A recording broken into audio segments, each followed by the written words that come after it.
I remember the exact moment I chose the work over her, not symbolically, literally. There was a moment, a specific one, with a specific choice inside it. And I made the choice and I walked out of the room and I told myself what people tell themselves when they're doing something they already know they'll regret but aren't ready to stop doing yet.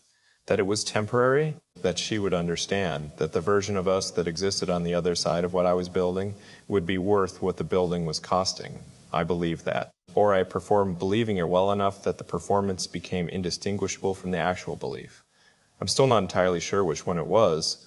What I am sure of is this: she didn't leave because she stopped loving me. She left because I kept choosing something else over her with enough consistency that the choosing became its own kind of answer to a question she had never wanted to ask. The question was simple. Where do I actually rank? Not in what you say and what you do when the two things are in the same room and you can only move toward one of them. I answered that question every time with the same answer until the answering accumulated into something she couldn't unknow. I want to tell you about the success first, not to justify what it cost. Nothing justifies what it cost. But because the success is real and the cost was real, and if I tell you only about the cost without telling you about what produced it, the accounting is incomplete.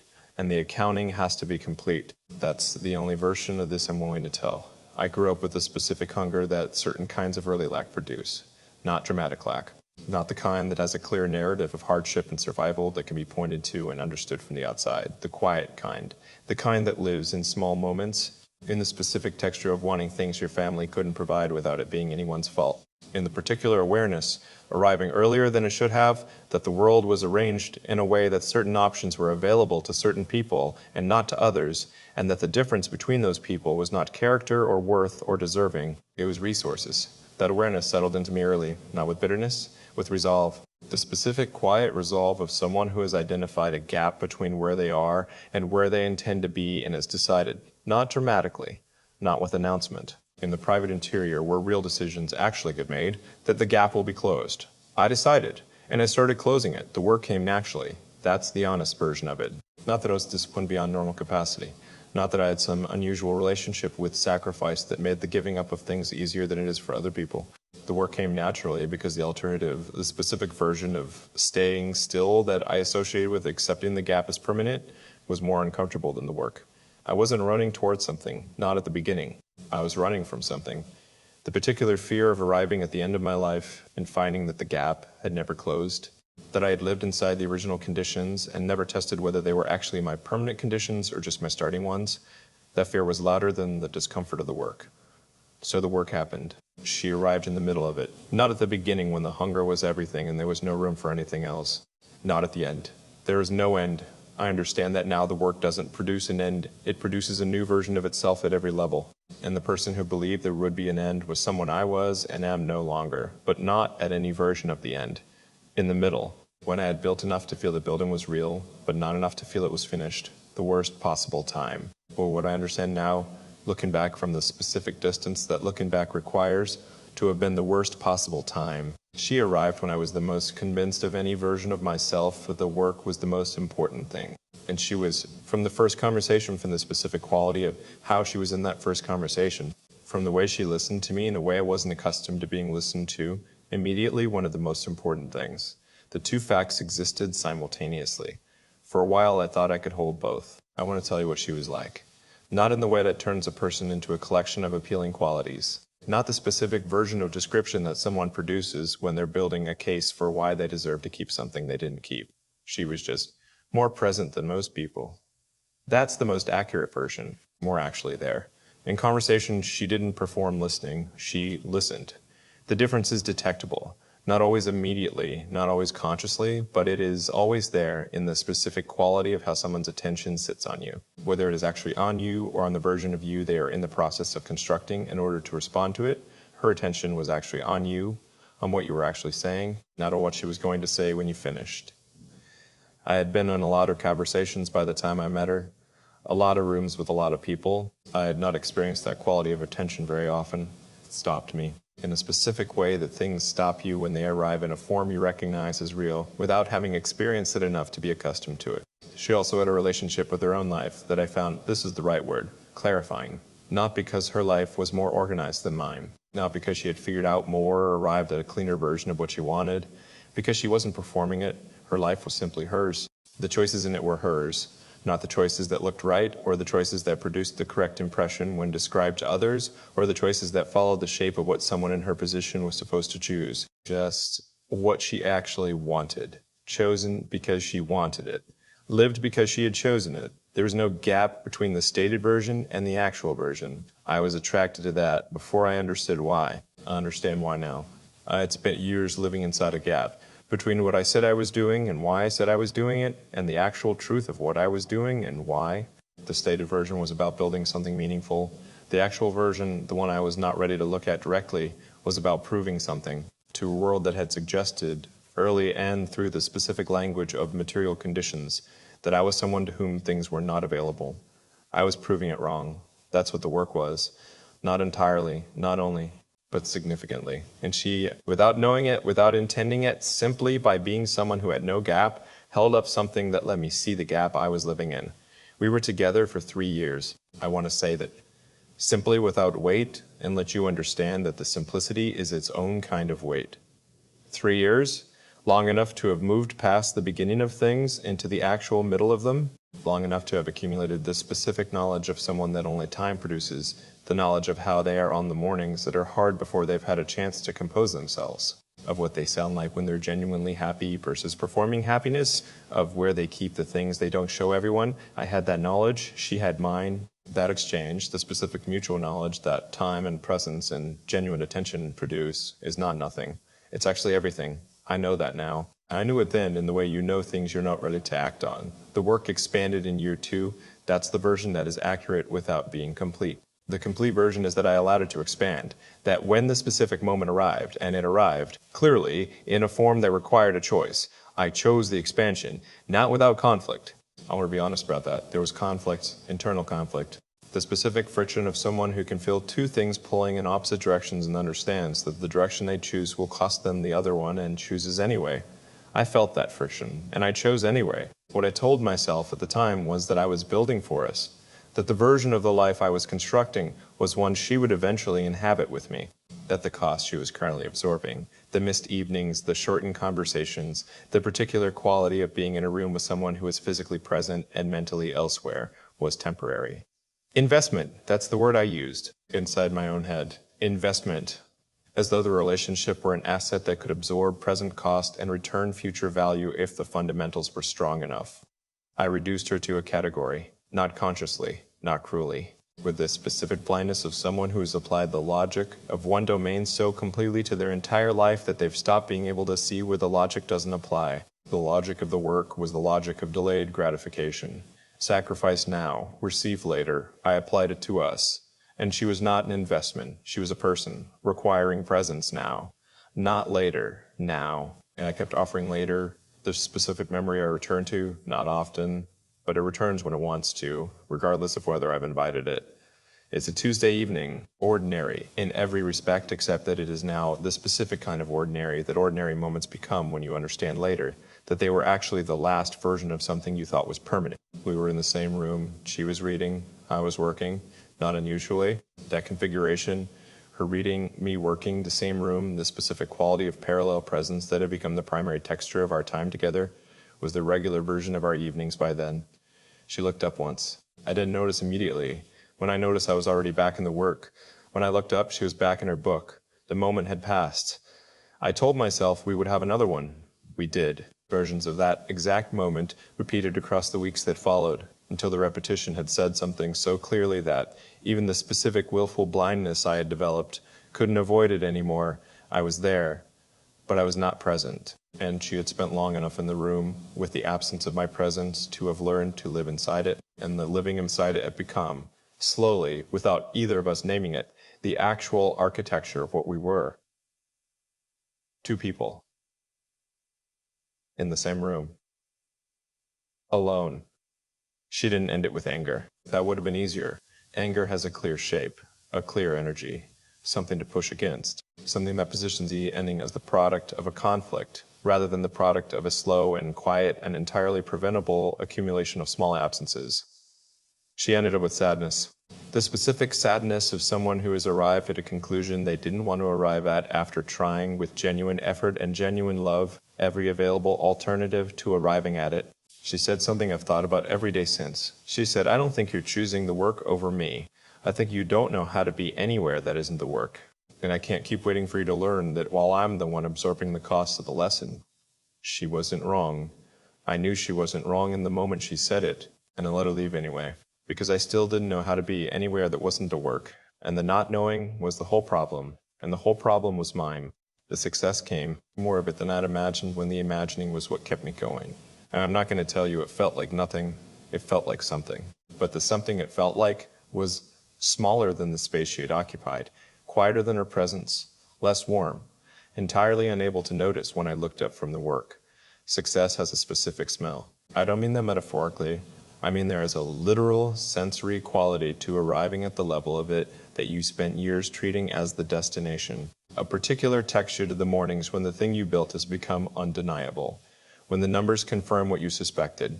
When the calls come in from people who weren't available before and are now suddenly, consistently, enthusiastically available. I know that smell. I lived inside it, and I want to tell you something about it that nobody who is still on the way to it wants to hear. It doesn't fill the rooms. Not all of them. The professional rooms, the meetings, the negotiations, the moments where the work produces its visible evidence and the visible evidence produces its specific quality of external recognition, those rooms get filled completely with a fullness that feels in the moment like the fullness you were looking for. But the other rooms, the ones that don't have an agenda, that don't have a purpose beyond the specific human purpose of being in them with someone who matters, those rooms stayed empty. And the smell of the success didn't reach them. I want to tell you what the first year after she left actually looked like. Not the version I told people. The version I told people was clean. It was focused. It was the story of someone who had made a difficult sacrifice in service of something he was building and was now building it with the full attention that the sacrifice had created. It was the specific narrative of loss converted efficiently into fuel. People respected that version. It sounded like strength. It was not strength. It was the most sophisticated avoidance I have ever constructed. And I was very good at constructing it because I had spent years building the specific skill set that the construction required, the ability to convert the interior into the productive, to take whatever was actually happening inside and redirect its energy outward into the work before it had a chance to be fully felt. I was expert level at that skill by the time she left, so I used it completely. I went into the work the way people go into water when something is chasing them, all the way under. The work responded. That's the part that makes this complicated. That's the part that nobody talks about when they talk about what workaholism costs. The part where the work, when you give it everything, gives back in ways that feel like justification. The metrics moved. The opportunities arrived. The version of the thing I had been building began to take on a solidity it hadn't had before. The specific solidity of something that has crossed the threshold from potential into actual. From this might work into this is working. And every time the work responded, I had something to point to. Not consciously. I wasn't standing in front of the empty room, pointing at the metrics and telling it to feel like enough. But the mechanism was the same. Every confirmation from the outside became a reason to stay outside. Every win became permission to defer the reckoning. Every result said, not in words, in the specific language of momentum, not yet. There is still more to build. The reckoning can wait until the building is done. And the building was never done. I understand now that the building was never going to be done, not because the goals kept moving, though they did, but because the building was never actually about the building. It was about staying in motion. Because the thing that existed in the stillness was this specific weight of what I had let walk out of a room on a Tuesday, without finding the words or the presence or the willingness to ask it to stay. The stillness came anyway. It always does. Not on my schedule, not at a moment I had prepared for, in the specific way that things arrive when they've been postponed long enough that the postponement itself has become unsustainable. It was a Saturday morning, 8 months after she left. I had closed something significant the night before, the kind of milestone that the version of me who started the work would have treated as a reason to feel everything had been worth it, the kind of number that should have produced the specific satisfaction of a distance finally closed. I woke up. The apartment was quiet in the way that apartments are quiet when they are never not quiet. When the quiet is not the temporary absence of sound, but the permanent condition of a space that has not been lived in by more than one person in long enough that the furniture has adjusted to it. I sat up, and the stillness arrived, not gently, with the particular force of something that has been patient for 8 months and has finally run out of patience. And what the stillness contained What it had been holding the entire time behind the momentum and the metrics and the sophisticated avoidance was just grief. Clean, direct, entirely uninterested in the numbers from the night before. I sat in it, not by choice, because there was nowhere left to go. I want to tell you what I learned in that stillness, not all at once. The stillness didn't produce a revelation in one sitting.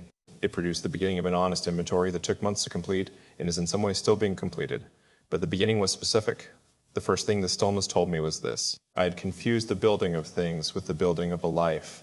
They are not the same. The building of things is measurable. It has inputs and outputs and timelines and metrics, and the specific feedback loop of effort producing visible result that makes it feel like the most real thing you are doing. The building of a life is different. It doesn't produce quarterly results. It doesn't confirm itself with external validation. It builds in the invisible interior, in the quality of presence you bring to the people who matter, in the specific texture of ordinary moments accumulated over time, in the particular kind of knowing that two people develop when they have been genuinely present with each other across enough ordinary days to have produced something that belongs to neither of them alone. That thing is not built in the margins, is not built in the time left over after everything else. It is built in the same hours I had been giving entirely to the other building, and I had given those hours away without understanding what I was spending. The second thing the stillness told me was harder. It told me that I had known, not with full clarity, not with a specific conscious awareness that would require me to look directly at what I was doing and name it and choose it deliberately with open eyes. But I had known enough. I had felt her waiting in rooms I didn't enter. I had heard the specific quality of her voice on the evenings when she had stopped asking where I was because she already knew and had made her own accommodation to the knowing. I had noticed the moment, not dated, not precise, but real, and felt when her hoping shifted into something quieter and less open. I noticed, and I translated the noticing into a form I could defer.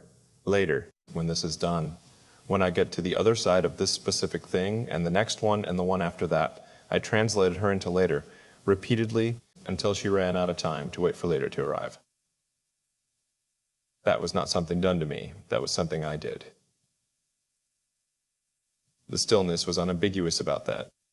And I sat with the unambiguity because it was the first honest thing I had sat with in a long time. I want to say something about the money because it is there. It is real. It produces specific material changes that I had spent years working toward, and those changes are not nothing. I am not going to perform the version of this where I tell you the money meant nothing, where I stand in the wreckage of what the work cost and retroactively assign it no value in order to make the cost feel more like wisdom and less like waste.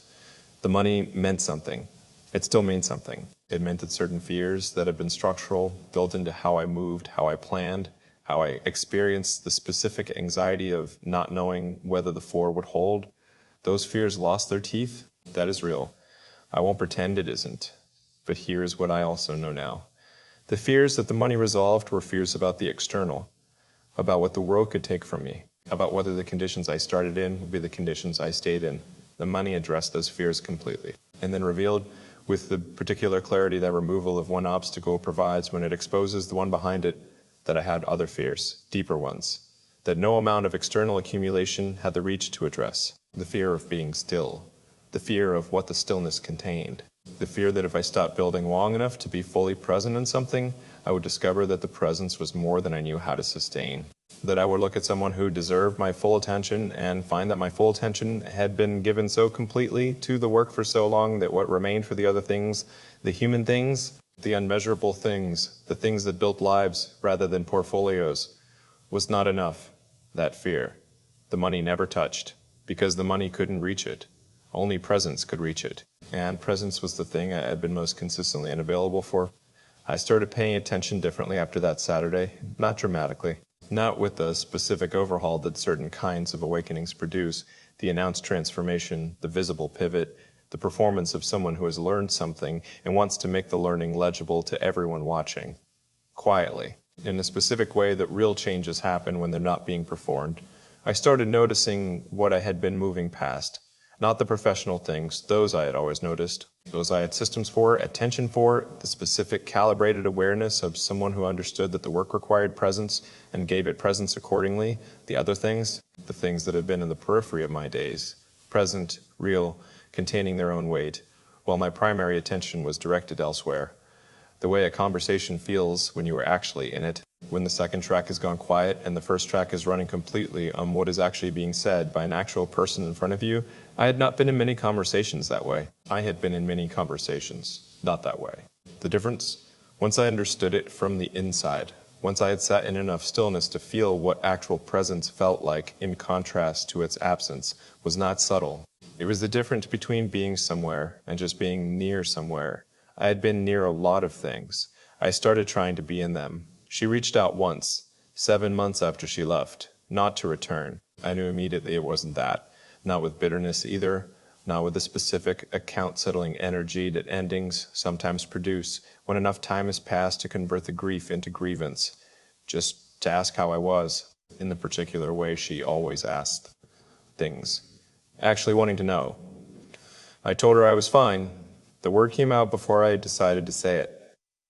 The automatic version, the one the second track produces when it is running its management process, and the management process identifies the accurate answer is too large for the container of a casual exchange. There was a pause. The specific pause of someone who has known you well enough to hear the gap between what you said and what you meant. And then she said something I wasn't expecting. She said she hoped I was taking care of myself, not as performance, not as the polite version of what you say when you don't know what else to say, as something genuine. As someone who had known the specific ways I was least capable of caring for myself, and was hoping from the particular distance of someone who loved you and then had to stop being with you, that you had found your way to those places I couldn't speak for a moment, not from emotion in the dramatic sense, from the specific way to being known, even from a distance, even after, even by someone I had failed to show up for in the ways that mattered most. We didn't speak again after that, not because of hostility, because some things are complete, not in the resolved sense. I don't think what we had resolved. I don't think what we were to each other completed itself in the way that things complete when they've run their full course. It was interrupted by the work, by my specific inability, at the specific time when the inability mattered most, to be present for something that required presence. And interrupted things don't resolve. They just end before they were finished. And the unfinished quality of them is something you carry, not as wound, not as constant pain, as weight, the particular weight of understanding what you had and what it would have required to keep it, and knowing that you had the capacity for what it required, not then, but somewhere in you, in the version that existed before the work took the bandwidth and gave the capacity to something else instead. I carry that. I will probably always carry that. I've stopped trying to put it down. The carrying is honest, and honest things have weight. That's how you know they're real. What I know now, sitting in the specific place that enough time and enough stillness and enough honest inventory produces, is not a clean lesson. I want to be clear about that. There is no clean lesson here. No version of this that resolves into wisdom you can carry forward neatly and apply and be protected by. There's only what happened. And what happened was this. I was given something real. A person who was genuinely present, who listened in the way that actual listening feels, who had no gap between who she was in private and who she was in the world. It made me feel, in the specific moments when I was actually there for it, more completely myself than I had felt anywhere else. And I treated it as a constant, as a condition of my life that would remain stable regardless of what I gave to it or failed to give. I was wrong. Nothing real stays constant without presence. Not businesses, not people, not the specific, fragile, extraordinary thing that exists between two people who are genuinely in it together. It requires showing up consistently. Not on special occasions, not in the margins, in the ordinary hours, in the Tuesday evenings, in the room. Actually there. And I wasn't there. And the cost of not being there was the most expensive thing I have ever paid. More than any investment that didn't work. More than any opportunity missed. More than any version of failure the work ever produced. This was the cost. There is a version of this story I almost told instead. The cleaner one, the one where the loss becomes a turning point in a clean arc, where the grief produces the growth, and the growth produces the change, and the change produces a new version of the life that is visibly better than the one that existed before the loss. The redemption version. I've read that version in other people's stories. I understand its appeal. It converts the cost into curriculum. It makes the loss legible as investment. It says, quietly through the structure of the narrative itself, that what you paid was worth what it purchased. I'm not going to tell you that version, not because it isn't partly true, because it isn't the whole truth. And the whole truth is the only version of this I can tell without betraying what it actually was. The whole truth is that the growth came. Real growth, not the performed kind, not the specific visible self-improvement that someone produces when they've decided that the story of their loss requires a certain kind of protagonist going forward. The kind that shows up in the right places and says the right things about what they've learned and displays the specific evidence of someone who has processed their experience into legible wisdom. Not that. Actual interior change in the specific quality of how I began to inhabit my own days. But the growth did not erase the cost, and the cost did not become the growth. They exist separately, in the same interior. The cost is the cost. The growth is what I chose to do with the time that came after the cost. Conflating them would be dishonest. And dishonesty is what I'm done with. I want to tell you about the first real change. Not the announced one, not the decision that I made and told people about. The quiet one, the one that nobody saw because it happened entirely inside. It was about time. Specifically about how I had been relating to it. I had spent years treating time as a resource to be optimized, as something that existed to be filled with the most productive possible version of whatever could be done inside it, as a raw material of building, to be converted into output, into progress, into the measurable evidence of movement toward the destination. Every hour had to produce something, or it was wasted. That was the operating logic. And inside that logic, any hour that didn't produce measurable output, any hour spent in conversation that wasn't strategic, in presence that wasn't productive, in the specific ordinary nothing of being with someone you love without agenda, was an inefficiency, was a cost, was time the work wasn't getting. I looked at her through that logic, without knowing I was doing it, and she felt it. People always feel it when they are being evaluated against a standard that wasn't designed for them. When the presence in the room with them is calculating what the presence is costing, rather than actually being present. When they are competing, without anyone naming the competition, against a version of you that exists when you are doing the thing that the operating logic says you should be doing, she felt it, and she absorbed it for longer than she should have, with more grace than I deserved. The first real change was the dismantling of that logic. Not complete, not immediate. The dismantling of a logic that has been structural, that has been running the operation beneath the surface of every decision for long enough to become indistinguishable from how you think, doesn't happen in a moment. It happens in a series of small, specific recognitions, each one a little clearer than the last, each one requiring the same basic honesty. This is wrong. Not this is suboptimal. Not this is something I should reconsider. Not the managed version that keeps the logic mostly intact and makes small adjustments to its application. Wrong. The logic was wrong, not as a business logic, as a life logic, as a way of being in a life that contains people you love and moments that are irreplaceable and hours that will not come back regardless of what you do in the ones that follow. Wrong. The saying of it simply was the first change, the beginning of the dismantling. I also had to sit with something I had avoided sitting with for a long time, what I had actually been doing when I told myself I was building for us. I need to say this carefully, because the careful saying of it is part of the honesty. I was not building for us, not primarily. I was building for me, specifically for the version of me that needed the building to be a certain size before it could believe it deserved the thing it wanted. That's the honest version. I didn't believe not in the place where actual beliefs live, not in the operating system, only in the stated version that I told myself and others that I deserved what she represented until I had built enough to justify it. The love of someone, the present.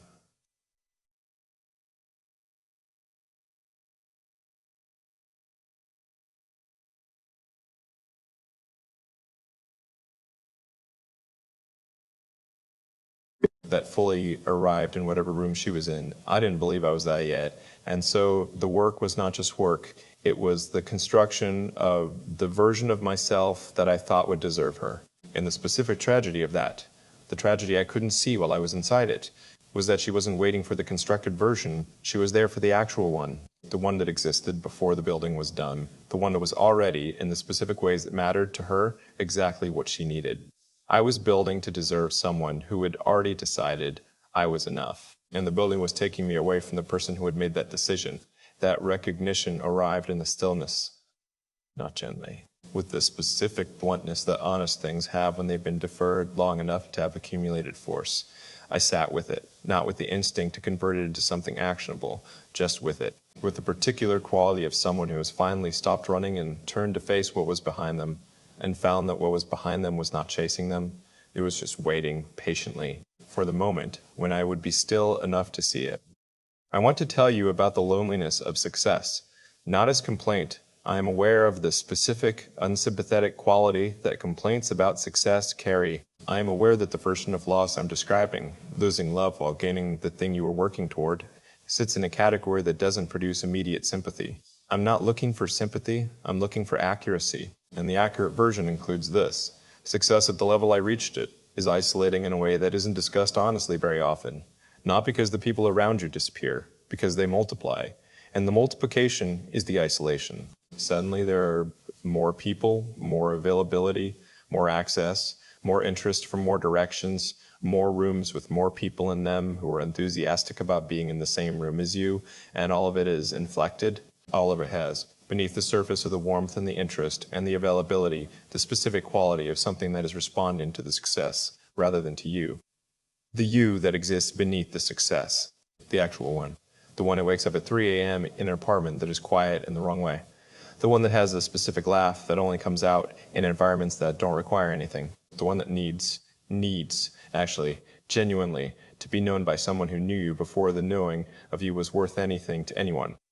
That version of you doesn't multiply with the success. It stands in rooms that keep getting more crowded and gets harder to find. She had known that version before the success was the surface of everything, when I was still reachable, and that version of me, the one she had known, the one she had chosen, was the version I had left in the room when I walked out to build the thing that eventually made me unreachable. The second real change was about presence, specifically about actually learning, not reading about it, not understanding it theoretically, but acquiring it through the slow, repetitive practice of someone who has never had to develop it deliberately because they were always outrunning the need for it.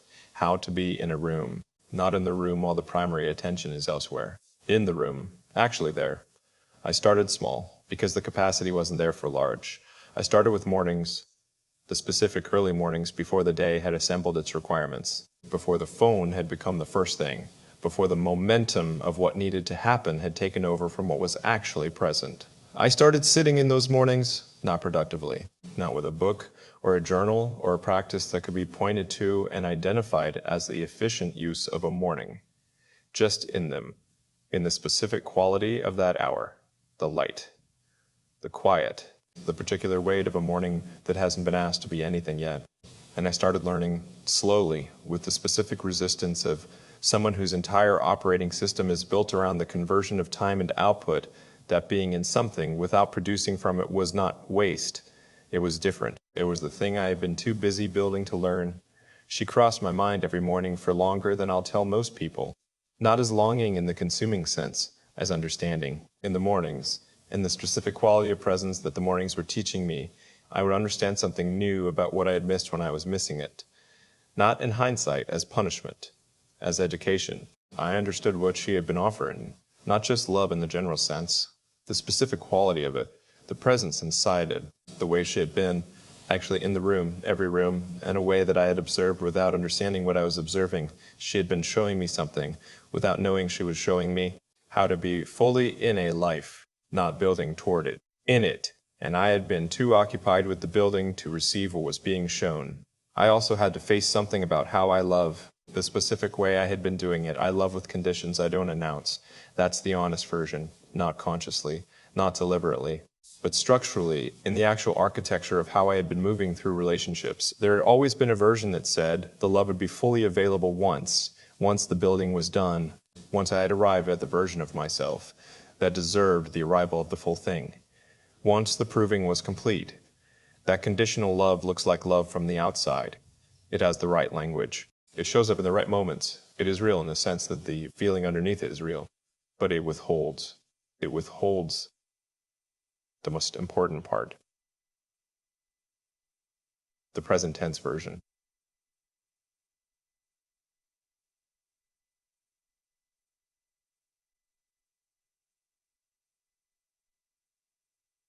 The one that is available now, not after, not conditionally, now. She had given me the present tense version from the beginning, without withholding, without the specific architecture of not yet that mine was built on. She had been fully there, and I had given her the conditional version.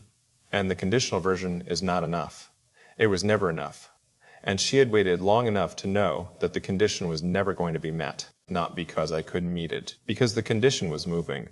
The condition was always going to be moving, because the condition wasn't really about the work. It was about the fear, and fear doesn't meet its own conditions. It relocates them. I had to learn to love differently, not a better person to love, a more present one. The distinction matters. Better implies the previous version was inadequate. The previous version was inadequate. It was absent. Present is different from better. Present is simply there. Without the architecture of later, without the withholding that the fear produces, without the second version of yourself that exists in the future when everything is done and the proving is finished, and you finally let yourself be fully in the thing you love.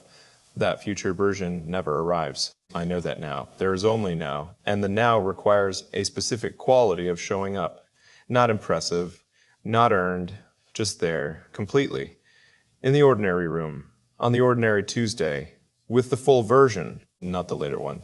The work is different now. I want to be clear about what I mean. I didn't abandon it. The work is still there, still real, still important in the specific ways that work is important when it has meaning attached to it. But its position changed. It moved from the center to a position that is significant without being the thing everything else orbits around. The center is different now. The center is the question of how I am actually living, not how I am building, how I am present, in the rooms I'm in, with the people in them, in the ordinary hours, in the Tuesday evenings. The work happens inside that question, not instead of it. That's the change, not dramatic. Structural. The most important changes always are. I want to say something to her if she reads this, if the ordinary accumulation of days places this in front of her. I want to say it simply. Without the architecture of later, without the withholding in the present tense, I understood too late. Not too late for everything, too late for us. And the difference between those two things is the specific weight I carry. You were showing me how to be in a life every day, without announcing it, without requiring me to notice, just by being fully in yours. I was watching and not learning, learning and not changing, changing too slowly for the change to be useful to what we were. I'm sorry for the specific cost of my lateness. Not sorry in the way that asks for something in return. Sorry in the way that simply tells the truth about what I know now and didn't know then. You deserved the present tense version. From the beginning, you gave it to me. I gave you later. That's the honest accounting. And you deserved better than an honest accounting. You deserved presence. You deserved the actual thing. And I know that now.